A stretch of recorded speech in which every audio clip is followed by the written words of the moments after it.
Información precisa, completa, veraz, objetiva e independiente. Directo a tu pantalla. Radio Caracas Radio presenta Voz de América.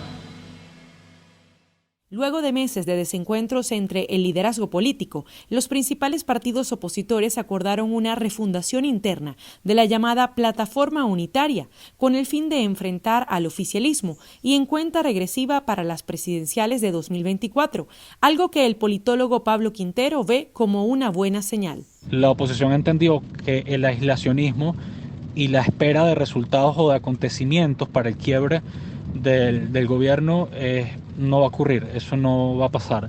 Y la única forma de construir circunstancias que permitan acercarse al poder es por la vía del movimiento, la vía del cambio, la vía del activismo. Sin embargo, Quintero apunta que el nombramiento del exdiputado Omar Barbosa como nuevo secretario ejecutivo de la coalición no ayuda a aliviar la falta de confianza que siente la ciudadanía en la dirigencia. Pertenece a un sector que no ha tenido ningún tipo de identificación con el elector joven venezolano de oposición, mucho menos con el elector de la diáspora. Al final, la percepción de la gente se traduce en más de lo mismo. Mientras, el politólogo Walter Molina considera que entre los principales retos de la oposición está mantenerse unida antes y después de las primarias. Es claro que si alrededor de una figura se aglomera la oposición, la real, la que busca el cambio, las probabilidades de generar quiebres dentro del sistema son mayores. El chavismo no ha oficializado al actual jefe de Estado Nicolás Maduro como su abanderado para las presidenciales de 2024. Sin embargo, por ahora no se asoman otras figuras dentro del partido de gobierno. Adriana Núñez Rabascal, Voz de América, Caracas. Luego de procedimientos realizados en las ciudades de La Paz, Cochabamba y Santa Cruz, el ministro de Salud de Bolivia, Jason Ausa, confirmó que en el país ya está circulando la subvariante BA2 de la variante Omicron, que es más contagiosa y está generando un incremento de casos de COVID-19 en varios países. Aunque la tasa de letalidad se mantiene en 0,7%, el incremento de casos de contagio llega a un 86%, según informó el ministro Ausa, advirtiendo además: depende ahora de la responsabilidad de los ciudadanos a que podamos asistir a los puntos de vacunación y prepararnos para una eventual quinta ola. El personal médico aplica las vacunas en puntos estratégicos del país, pero no hay una gran afluencia de personas. Desde la terminal de buses de Cochabamba, el doctor José Vázquez dijo a La Voz de América que las bajas temperaturas por la época de invierno podrían elevar los contagios de resfríos y confundirse con casos de COVID-19, debido a que los síntomas son los mismos. Hay una afluencia regular, estamos ahorita con la dosis de Pfizer. Ha habido bastante gente que sí está entrando en concientización para poder venir a vacunar la segunda dosis, tercera y refuerzo más. Hasta el 15 de mayo, el reporte oficial indica que se aplicaron más de 13.690.000 dosis en todo el país. Aunque varias medidas de bioseguridad se han ido flexibilizando, el Ministerio de Salud recomienda que es necesario que un municipio supere el 80% de vacunación con esquema completo y 50% con dosis de refuerzo para considerar eliminar la obligatoriedad del uso del barbijo. Se anticipa que una eventual quinta ola de contagios podría darse en Bolivia a finales de mayo o inicios de junio. Fabiola Chambi, Voz de América, Bolivia. Luego de que el Ejército de Liberación Nacional, el ELN, a través de un comunicado anunció una tregua en su accionar militar entre el 25 de mayo y el 3 de junio para permitir que los colombianos que deseen votar en las elecciones presidenciales del 29 de mayo lo hagan con tranquilidad, el gobierno, a través del ministro de Defensa, Diego Molano, restó importancia al anuncio y advirtió que la seguridad en Colombia no la dan treguas, sino el accionar de la fuerza pública. Frente a esa señal del ELN, que son ellos los que van a generar una tregua, no, la tregua no se da porque ellos quieran, la tregua se da es particularmente por la seguridad que da nuestra fuerza pública, que garantizó las elecciones en marzo pasado y garantizará las elecciones ahora en mayo y la garantizará en junio. En el comunicado, el ELN anunció que está dispuesto a reanudar los diálogos de paz con el presidente que resulte electo en las próximas elecciones y a trabajar por la paz del país. Un proceso de paz con el ELN es la mejor oportunidad para abordar asuntos prioritarios prioritarios para el país como son la corrupción, los asesinatos de dirigentes sociales y el narcotráfico. El ejercicio de gobernar no puede ser entendido como la oportunidad de robar, sino de servir. La lucha política no puede ser confundida con la práctica recurrente del exterminio de los luchadores sociales y políticos. Sin embargo, el ministro de Defensa Molano denunció que la mayoría de los cabecillas del ELN se encuentran en el exterior y que cobardemente envían mensajes desde Venezuela para decir lo que se debe hacer en el país, lo que las fuerzas militares y la policía jamás van a permitir. Manuel Arias Naranjo, Voz de América, Colombia. En el marco del régimen de excepción para incrementar la operatividad policial que deja masivas capturas para desarticular a las estructuras de las pandillas que son acusadas de cometer graves delitos en el país, la Corte Suprema de Justicia de El Salvador ha recibido más de 120 escritos de habeas corpus de personas que denuncian violación de sus derechos humanos tras haber sido detenidas sin estar vinculadas a estos grupos. José Salvador Ruiz es una de las personas que acompañó a 12 familias que interpusieron los recursos y dice que esperan que la institucionalidad funcione. Somos testigos que no son pandilleros, no son delincuentes como se está diciendo. Son casos de que los detuvieron injustificadamente. Hay jóvenes que venían de trabajar de la cooperativa. La Sala de lo Constitucional de la Corte Suprema de Justicia no ha brindado un informe oficial sobre la resolución de los recursos, pero el ministro de Seguridad, Gustavo Villatoro, informó recientemente que de más de 28,000 detenidos, 168 han sido puestos en libertad porque se estableció que no tenían vínculos con las pandillas. El presidente de la Asociación Nacional de la Empresa Privada ANEP dice que avalan las medidas que se aplican en El Salvador contra las pandillas desde el 27 de abril, pero consideran que las autoridades deben resolver los casos en los que se denuncian excesos. Estamos viendo que hay algunas arbitrariedades que se han cometido y que hay que resolverlas. Y en la medida que se resuelvan esas situaciones, pues la población va a ir tomando más confianza. En las afueras de distintas cárceles del país también se concentran grupos de personas que buscan información de sus familiares que fueron detenidos y que deberán enfrentar los procesos de la Fiscalía en los tribunales especializados de instrucción. Nerima del Reyes, Voz de América, El Salvador. La elevación de precios en los productos que componen la canasta básica no da tregua en Nicaragua y en los 4 meses de este año los 53 productos de la cesta familiar han subido en su conjunto casi 1,000 córdobas, un equivalente a $30, ocasionando que Nicaragua registre la canasta más cara en su historia económica reciente, un reflejo del impacto de la crisis logística en el mundo, la guerra por la invasión de Rusia a Ucrania y la crisis económica que enfrenta la nación. En abril la canasta básica ascendió a más de 17,200 córdobas, un equivalente cercano a los $500. El economista Oscar René Vargas no considera que el 4.5% de inflación acumulada al mes de abril que reporta el Banco Central de Nicaragua sea galopante, pero sí reconoce que castiga el poder adquisitivo de los nicas porque los salarios nominales no registran alzas que sean proporcionales con el aumento de los precios. Estamos hablando que el trabajador formal, los pensionados, y no digamos los trabajadores informales no tienen capacidad para comprar una canasta básica que es más de 17,000 córdobas mensuales. Y estamos hablando del 80% de la población. Si bien los 3 grandes componentes de la canasta básica de alimentos, productos de uso en el hogar y vestuario reportan alzas en el primer cuatrimestre del año, el que engloba los ingredientes necesarios para servir 3 platos de comida al día a una familia es el que más preocupa a las amas de casa, en especial al comparar cómo se ha elevado este renglón en lo que va de 2022. Marta Lorena Berríos, comerciante del mercado Israel Levites en Managua, comentó a La Voz de América. Pero ahora no podemos ni comer ni carne ni pollo porque cada día va las cosas aumentando de día en día. No sé hasta dónde vamos a llegar, pero soy comerciante, pero en vez de saco para el diario de mi comida. Según el informe denominado Estado de la Economía y Perspectivas a mayo de 2022, publicado por el Banco Central de Nicaragua, el índice mensual de la actividad económica en febrero registraba un crecimiento interanual del 4.7%. Al cerrar el primer trimestre, la tasa de desempleo se ubicaba en 4.2%, mientras crecía en 20.601 el número de afiliados a la Seguridad Social. Una vez más, las estadísticas que publique el Banco Central o cualquier dependencia del gobierno de Nicaragua no parecen tener relación con la realidad que vive la mayor parte de los nicaragüenses. Daliana Ocaña, Voz de América, Nicaragua. El gobierno del presidente Joe Biden anunció el restablecimiento del programa de reunificación de familias cubanas junto a otras medidas que suponen un retroceso respecto a las políticas implementadas por el expresidente Donald Trump. El Departamento de Estado, a través de un comunicado emitido el lunes, destacó: el pueblo cubano enfrenta una crisis humanitaria sin precedentes y nuestra política continuará enfocándose en empoderar al pueblo cubano para ayudar a crear un futuro libre de represión y sufrimiento económico. En una llamada telefónica con la prensa, un funcionario del Departamento de Estado explicó: estamos buscando asegurarnos de dar un paso adelante para que podamos comenzar a procesar las 20,000 visas de inmigrantes completas fuera de La Habana lo más rápido posible.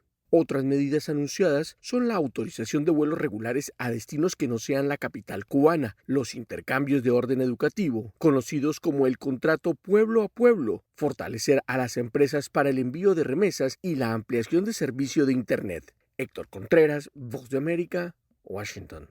A pesar de que los más recientes datos publicados por el Departamento de Trabajo de Estados Unidos demuestran que la inflación ha disminuido ligeramente durante abril, el sobrecosto en los productos continúa siendo el más alto de las últimas 4 décadas y es uno de los retos más complejos que ha tenido que afrontar el presidente Joe Biden durante su mandato. Una situación que además podría traer fuertes consecuencias para su partido en las próximas elecciones legislativas de noviembre. Según un reciente estudio publicado por el Centro de Investigación de Asuntos Públicos NORC y la agencia de noticias de Associated Press, asegura que el manejo de la economía es el principal tema para los votantes estadounidenses, pero según el concepto de algunos expertos en el tema, la capacidad de cualquier presidente en Estados Unidos para reducir los precios a corto plazo es limitada, debido a que algunas soluciones como eliminar los cuellos de botella en los puertos necesitan de tiempo. Por su parte, el presidente Joe Biden reconoció en declaraciones formuladas en los últimos días el efecto que la escalada de precios tiene en el día a día de los estadounidenses. Entiendo lo que se siente. Vengo de una familia en la que cuando subía el precio de la gasolina o de la comida lo sentíamos. Fue una discusión en la mesa de la cocina.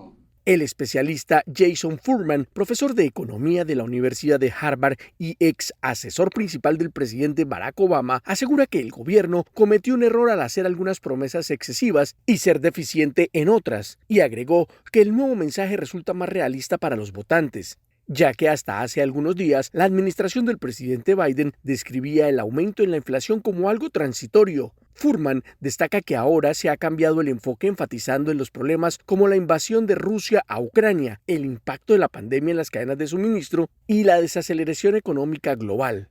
Dentro de las posibles medidas que estudia el gobierno está la reducción de aranceles para los productos importados, alivios para préstamos estudiantiles, exenciones fiscales a la gasolina y entregar algunos subsidios de atención médica, pero también algunos asesores sugieren una reforma migratoria que ayude a aumentar la mano de obra disponible en el país. Sin embargo, hasta el momento son solo proyectos que podrían ser implementados a corto plazo, dependiendo de la evolución de las medidas ya adoptadas para contener esta crisis económica.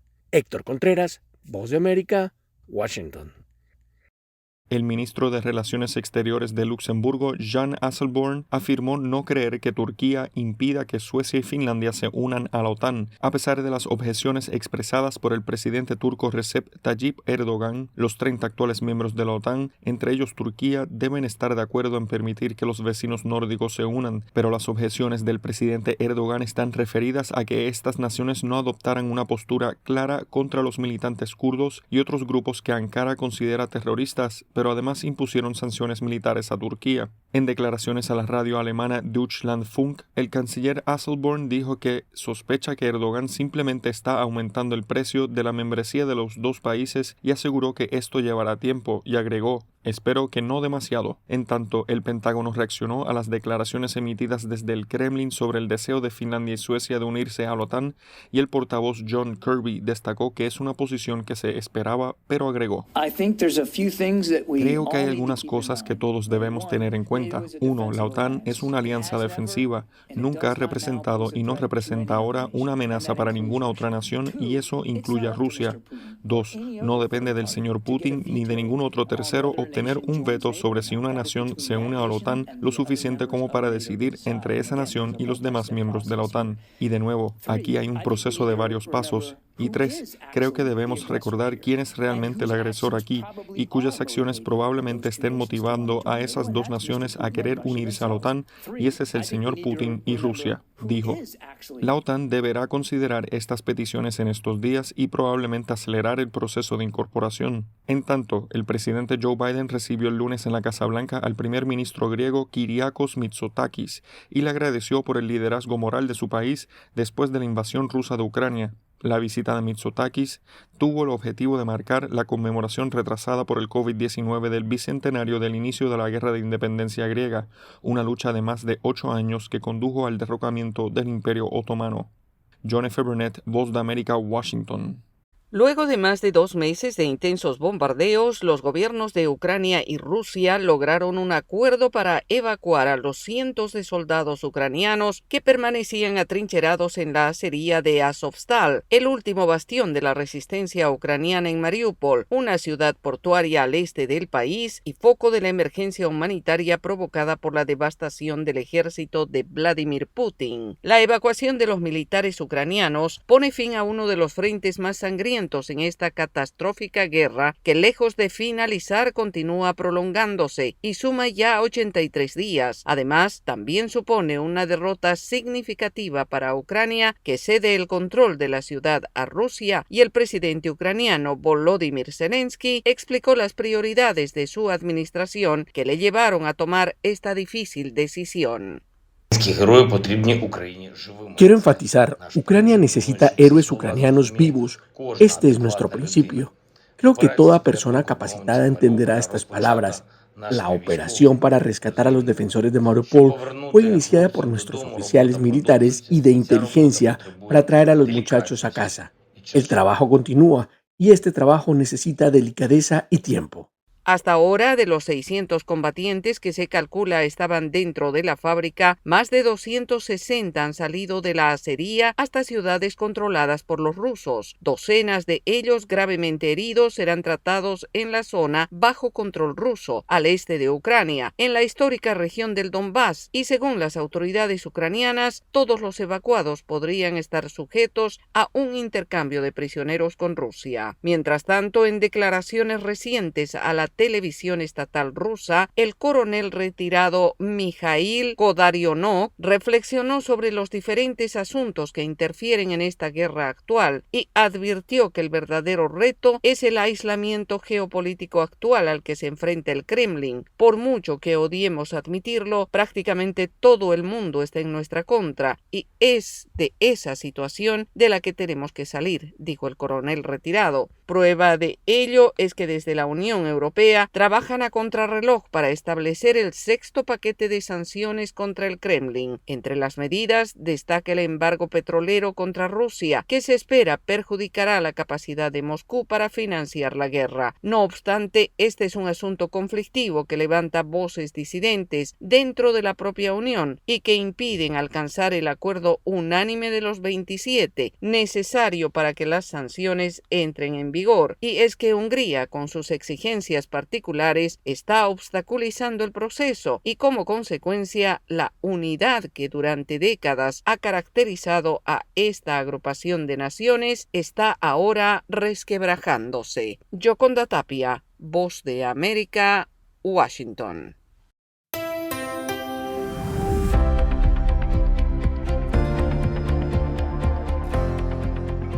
Cordiales saludos a nuestra audiencia desde Washington. Soy Yoconda Tapia y hoy en Conversando con la Voz de América abordamos el tema del aumento de la inseguridad en Guatemala, traducido ahora en un incremento de las extorsiones llegando a 40 denuncias por día, según datos del Centro de Investigaciones Económicas Nacionales. Nuestra colega Eugenia Sagastume entrevista al abogado y analista en temas de seguridad, Julio Rivera Clavería, para poner el tema en contexto. Esto era algo predecible. Lo planteamos en muchas ocasiones que efectivamente la pospandemia iba a traer este tipo de incrementos de violencia, especialmente en delitos patrimoniales. Pero la extorsión se ha convertido en una industria criminal, especialmente de las maras y de los llamados imitadores, Por lo tanto, ese incremento no es nada extraño ni nada raro, era predecible. Lo que sucede es que efectivamente la policía y el Ministerio Público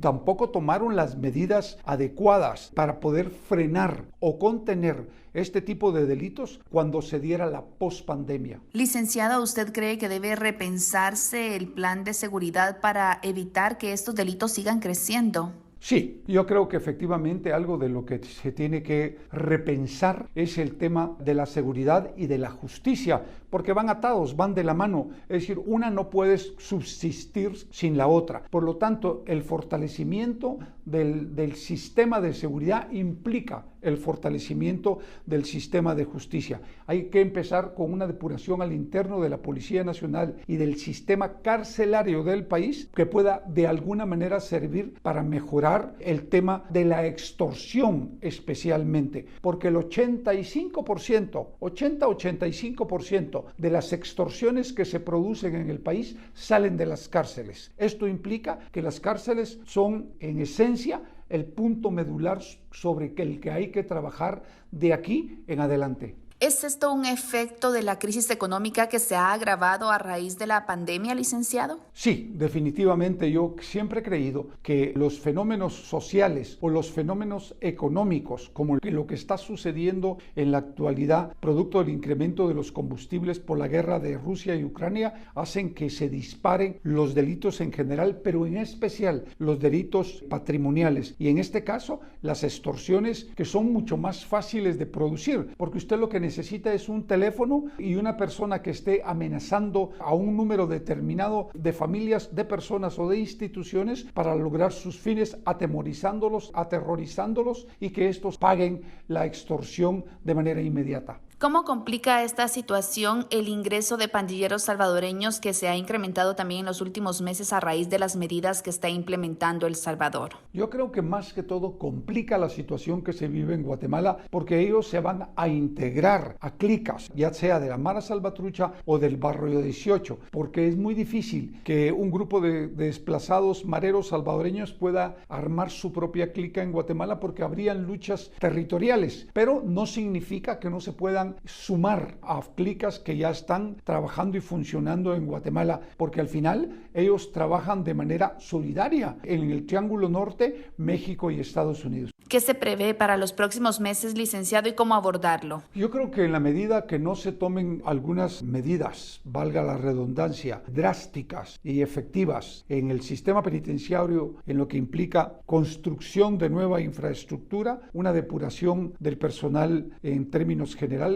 una reforma a la ley y a los reglamentos y los protocolos, así como en la Policía Nacional, y se fortalezca el sistema de justicia, es muy difícil que los niveles de extorsiones vayan a bajar. Y yo creo que en la medida que persista la crisis económica y la crisis social que tenemos en el país, los aumentos en la criminalidad en términos generales, pero en especial en las extorsiones, se van a ir incrementando. Pero hay que entender que lo más importante hoy por hoy en Guatemala es contener y detener y minimizar las extorsiones porque afectan tanto en lo político, en lo económico como en lo social a la población guatemalteca. Era el abogado guatemalteco Julio Rivera Clavería haciendo un análisis del incremento de delitos de extorsión en su país. Esto fue Conversando con la Voz de América.